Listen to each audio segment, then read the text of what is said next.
ये कहानी है एक गरीब तांगे वाले की। रायगढ़ में एक मोहन नाम का तांगे वाला रहता था। एक दिन वो रेलवे स्टेशन के पास खड़े होकर लोगों को आवाज दे रहा था। रायगढ़ रायगढ़, जिसे रायगढ़ जाना है वो आकर हमारे तांगे पे बैठिए। तभी एक युवक पूछता है, क्यों भाई, क्या रायगढ़ तांगे से ही जाना पड़ेगा क्या? कोई बस ट्रेन टैक्सी नहीं जाती?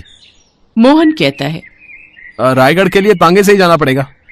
मोहन सुबह से शाम तक तांगा चलाता है और फिर वो अंधेरे घर लौट कर आता है। तब उसे जोरों की भूख लगी होती है। वो अपनी माँ से खाना मांगते हुए कहता है, माँ, जोरों की भूख लगी है, जल्दी से खाना दे दो। ठहर, अभी खाना देती हूँ। पता नहीं कब इसका ब्याह होगा, बहू के हाथ का पका खाना खाएगा। ये सुनकर मोहन कहता है, मुझे नहीं लगता कि अब इस घर में बहू आएगी। ऐसा अशुभ क्यों बोलता है बेटा? बोलो क्यों नहीं अम्मा, तुम 8 साल से कोशिश कर रही हो और अब तक किसी ने भी लड़की देने के लिए हाँ नहीं कही। इसे देखकर तो ऐसा ही लगता है कि मुझे सारी उम्र कुंवारा रहना पड़ेगा। ये सुनकर पार्वती चुप हो जाती है और मन ही मन भगवान से प्रार्थना करती है, हे ईश्वर, मेरे बेटे का घर बसा दे, इसकी भी जोड़ी बना दे, मुझ गरीब की प्रार्थना सुन ले प्रभु। एक दिन मोहन गांव से स्टेशन की ओर जा रहा होता है। तभी एक सुंदर नौजवान लड़की उसके तांगे के सामने आकर चीखने लगती है, बचाओ बचाओ बचाओ, ये लोग हमको मार देंगे, इन लोगों से हमें बचाओ, हमें इन लोगों से बचा लो साहब। मोहन जैसे ही तांगा रोकता है, कुछ लोग लाठियां लेकर उस लड़की को मारने के लिए पहुंच जाते हैं और वो जोर जोर से चीखने लगती है, मारो इस लड़की को, इस पगली को मारो, आज इस पगली को जान से मार डालो।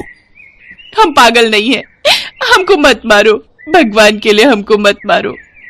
ठहरो ठहरो, अरे ये तो बताओ, तुम इस बेचारी लड़की को मारना क्यों चाहते हो?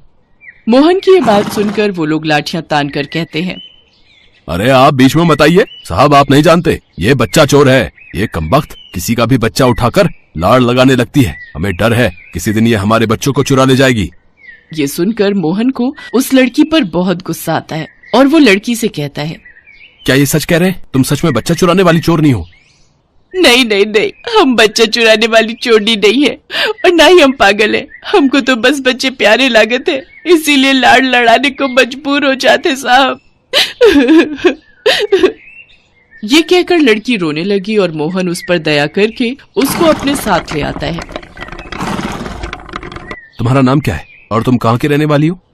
हमारा नाम राधा है साहिब और हम अनाथ हैं। तुम्हें बच्चों से बहुत प्यार है? हाँ साहिब, हमें बच्चों से बहुत ही प्यार है और अगर हमारा अपना बच्चा होए तो सब किस्सा ही कट जाए। ये बात सुनकर मोहन राधा को गौर से देखता है। मोहिनी जैसा रंग रूप नवयौवना श्यामा को देखकर मोहन का मन डोल जाता है। उधर राधा भी मोहन पर मोहित हो जाती है। तुम्हारा बच्चा तो तभी होगा ना जब तुम किसी से शादी करोगी। साहब, आप हमको पसंद है ना, आप हमसे क्यों नहीं शादी कर लेते? ये सुनकर मोहन के मन में शादी के लड्डू फूटने लगते हैं और वो बिना देर किए राधा से शादी के लिए तैयार हो जाता है। दोनों मंदिर में शादी कर लेते हैं। पार्वती मोहन और राधा को देखकर फूली नहीं समाती। वाह बेटा वाह, बहू तो बहुत सुंदर लेकर आया है, सही में चांद का टुकड़ा है मेरी बहू। क्यों, अब तो खुश हो ना अम्मा? मेरी खुशी की तो पूछ मत बेटा। समय बीतता जाता है और राधा गर्भवती हो जाती है। राधा के गर्भवती होने पर पार्वती मन ही मन बहुत प्रसन्न होती है और ईश्वर से प्रार्थना करती है, हे ईश्वर, भला हो तेरा, तूने मेरे जीते जी मेरे बेटे की सुंदर जोड़ी बनाई और बच्चे की आशा उम्मीद जगाई। अब तो तेरी कृपा से पोते पोती खिलाऊंगी। कुछ समय और बीत जाता है। एक दिन अचानक ही राधा को प्रसव पीड़ा शुरू हो जाती है। मोहन और पार्वती उसे अस्पताल लेकर जाते हैं।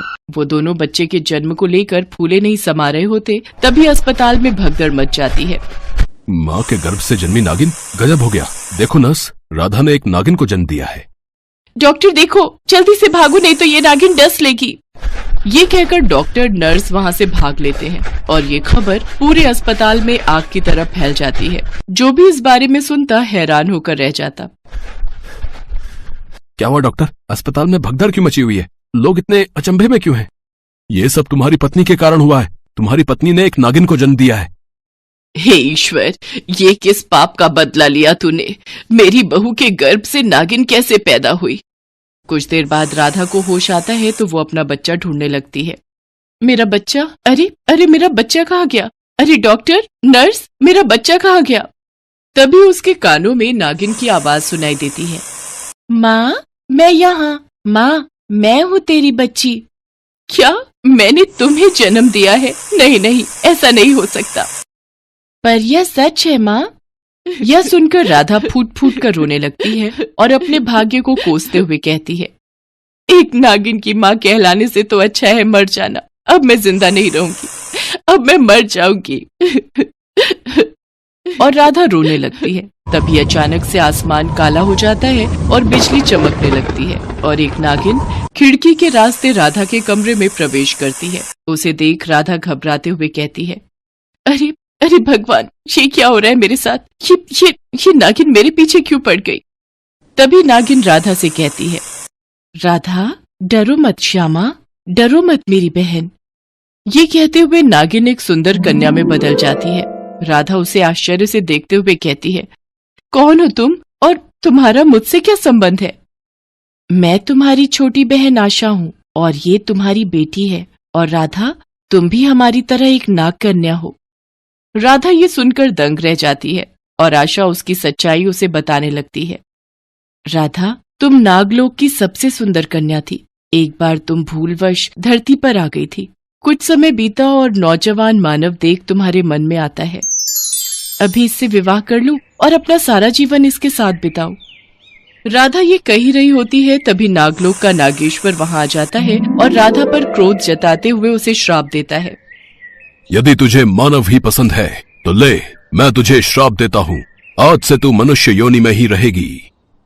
ये सुनकर राधा रोने लगती है और तभी उसके माँ बाप और बहन वहां जाते हैं। वो नाग साधु के श्राप से व्याकुल हो उठते हैं और साधु से प्रार्थना करते हैं, दया करो साधु महाराज, साधु महाराज, मेरी कन्या को ऐसा श्राप मत दो, उसे माफ कर दो, कृपा करके अपना श्राप वापस ले लो। ये सुनकर राधा का सारा परिवार रोने लगता है। साधु को तब उन पर दया आ जाती है और वो कहते हैं, अब तो नाग योनि में आने का एक ही उपाय है। ये मनुष्य योनि में रहकर किसी मनुष्य से विवाह करे और फिर इसके गर्भ से नाग कन्या का जन्म हो, तभी ये नाग योनि में आ सकेगी। पर ध्यान रहे, यदि इसने नाग योनि को त्यागने का फैसला किया तो ये और इसका बच्चा हमेशा के लिए मनुष्य योनि को ही प्राप्त हो जाएंगे। ये सुनकर राधा असमंजस में पड़ जाती है और आशा उससे कहती है, अब फैसला तुम्हारे हाथ में है राधा। तुम फिर से नाग कन्या बनना चाहोगी तो अपनी इच्छा प्रकट करो और हमारे साथ नागलोक चलो। तभी राधा की नजर खिड़की पर पड़ती है जहां मोहन और पार्वती खड़े हुए सब सुन रहे थे, देख रहे थे। उन्हें देखकर रोते हुए राधा कहती है, मैं अपने पति और सास को छोड़कर कहीं नहीं जाना चाहती। मैं अपने प्रेम से मुक्त नहीं होना चाहती, इसलिए मैं मनुष्य योनि में ही रहना चाहती हूँ। फिर जैसे ही राधा ये कहती है, उसका बच्चा नाग योनि से मुक्त होकर सुंदर कन्या का रूप ले लेता है। राधा दौड़कर उसे अपनी छाती से लगा लेती है। माँ और बच्चे का ये प्यार देख आशा बहुत खुश होती है और फिर वो पुनः नागिन खिड़की के रास्ते बाहर निकल जाती है।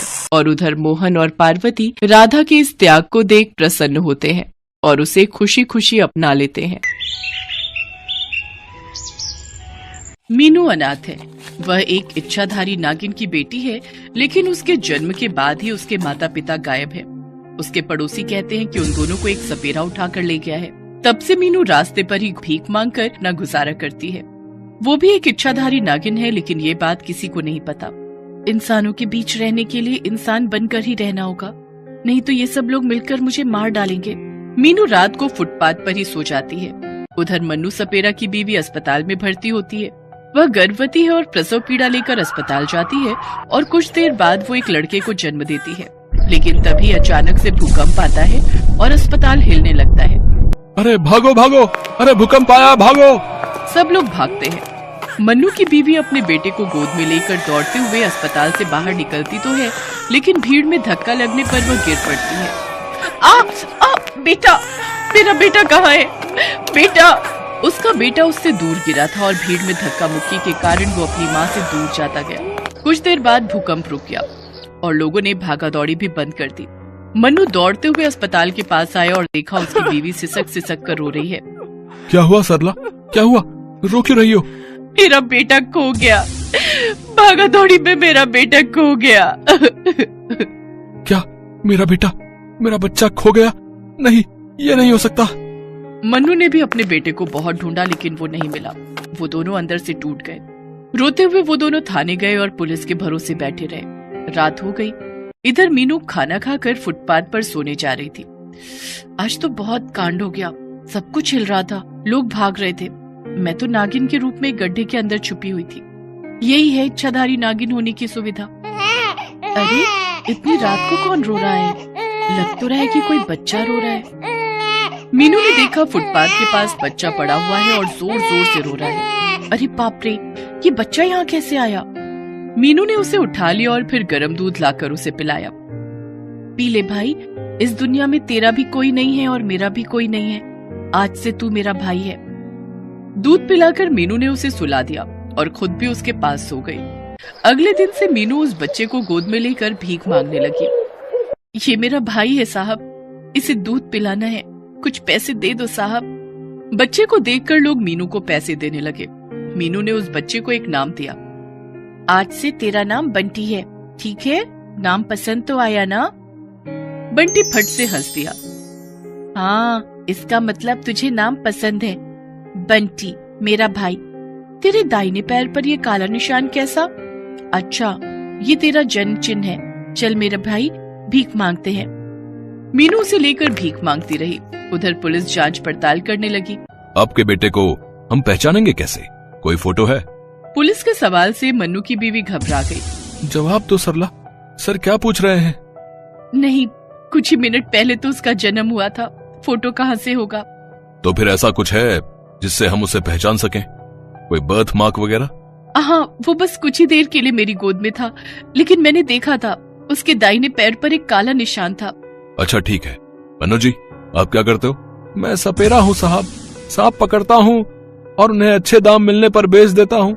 मतलब पाप कर्म करते हो। इन पापों की वजह से ही हुआ ये। खैर, हम आपके बच्चे को ढूंढने की पूरी कोशिश करेंगे। सरला रोने लगी। आपके पाप कर्मों की वजह से ही हुआ है ये सब। आपने कब से उन दोनों नाग नागिनों को पकड़ कर रखा है? छोड़ दीजिए उन्हें। पागल हो गई हो क्या सरला? है? उनके अभी तक अच्छे दाम नहीं मिले, इसीलिए उन्हें पकड़ के रखा है। अच्छे दाम मिलने पर उन्हें बेच दूंगा। पुलिस मन्नू के बेटे को ढूंढने लगी, लेकिन मीनू जहाँ भीख मांगती थी वो जगह दूसरे थाने के अंतर्गत थी। रात को खाना खाकर और बंटी को दूध पिलाकर मीनू सोने जा रही थी कि तभी वहाँ एक पुलिस वाला आ गया। अरे ये किसका बच्चा है? अरे तेरे पास कहाँ से आ गया? ये मेरा भाई है सर। भाई है? खैर जो भी हो, आज से तू यहाँ नहीं रह सकती। जा यहाँ से। यहाँ फुटपाथ में दुकान लगाई जाएगी। लेकिन मैं कहाँ जाऊंगी सर? मेरे भाई को लेकर अभी कहाँ जाऊंगी? अरे वो मुझे क्या पता। अभी स्टेशन पे लास्ट ट्रेन आएगी, उसमें बैठकर कहीं भी चली जा, लेकिन यहाँ नहीं रह सकती। मीनू ट्रेन में बैठकर चली गई। अगले दिन उस थाने में भी सर्कुलर आ गया उस बच्चे को ढूंढने का। हवलदार ने पढ़ा। बच्चे के दाहिने पैर में काला निशान है? अरे इसे तो मैंने कल रात को ही देखा था। हवलदार ने ऑफिसर को ये बताया और ये भी बताया कि वो लड़की उस बच्चे के साथ ट्रेन में बैठकर कहीं चली गई है। बहुत अच्छा किया तुमने। थोड़ी सी भी अक्ल नहीं है। अब चलो, हमें उस लड़की को ढूंढना ही होगा। पुलिस पूरी शिद्दत के साथ उसे ढूंढने में लग गई। उधर मीनू अगले ही स्टेशन पर उतरकर स्टेशन के बाहर भीख मांग रही थी। मेरे भाई को दूध पिलाना है, कुछ पैसे दे दो ना साहब। उसे नहीं पता था कि पुलिस उसे ढूंढ रही है। कुछ ही देर में पुलिस वहां पहुंच गई और हवलदार ने मीनू को पहचान लिया। सर यही है वो लड़की। पुलिस ने तुरंत मीनू को पकड़ लिया। क्या बात है सर? मैंने कुछ नहीं किया, मैं तो भीख मांग रही थी। बच्चा चोरी करती है, चल थाने चल। उसे थाने लाया गया। मन्नू और सरला को बुलाया गया। अपने बेटे को पाकर सरला खुशी के मारे रोने लगी। तभी मीनू को सामने लाया गया। ये रहा, इसी के पास था आपका बेटा। इसी ने चोरी की थी। नहीं नहीं साहब, मैंने चोरी नहीं की। मीनू ने बताया कि कैसे उसने नाले से बंटी को उठाया और उसे दूध पिलाकर सुलाया। मीनू मन्नू के पास आई और मन्नू चिल्लाने लगा। अरे ये तो नागिन है, इच्छाधारी नागिन है। इसके शरीर से नागिनों वाली बू आ रही है। मीनू डर गई। अब सब लोग उसे मार डालेंगे, लेकिन सरला ने कहा, नागिन है तो क्या हुआ? उसने हमारे बेटे को बचाया है। आज वो ना होती तो हमारा बेटा शायद मर चुका होता। उसने हमारे बेटे को भाई कहा है। इसे कुछ मत करो। हाँ ये बात तो सही है। जा, तुझे छोड़ दिया। मैं सपेरा हूँ, तुझे अभी पकड़कर बंदी बना सकता हूँ। आप सपेरे हो? मेरे माता पिता को भी किसी सपेरे ने पकड़ लिया था, तब से मैं अनाथ हूँ। सपेरे ने पकड़ लिया था? कितने दिन पहले? मेरे पैदा होने के बाद करीब 5 साल पहले। 5 साल पहले? 5 साल पहले तो आपने 2 नाग और नागिन को पकड़ा था। सुनो जी, उन दोनों को छोड़ दो। बिना बच्चे के कैसे लगता है ये तो देख लिया ना, तो फिर इस बच्ची को कष्ट देना। सरला मीनू को साथ ले गई। सालों बाद मन्नू ने एक पिंजरा खोला और उसके अंदर से मीनू के माता पिता बाहर आए। माँ, पिताजी। मन्नू ने सांप पकड़ना छोड़ दिया। मीनू अपने माता पिता के साथ रहने लगी और इसी तरह सभी खुशी खुशी रहने लगे।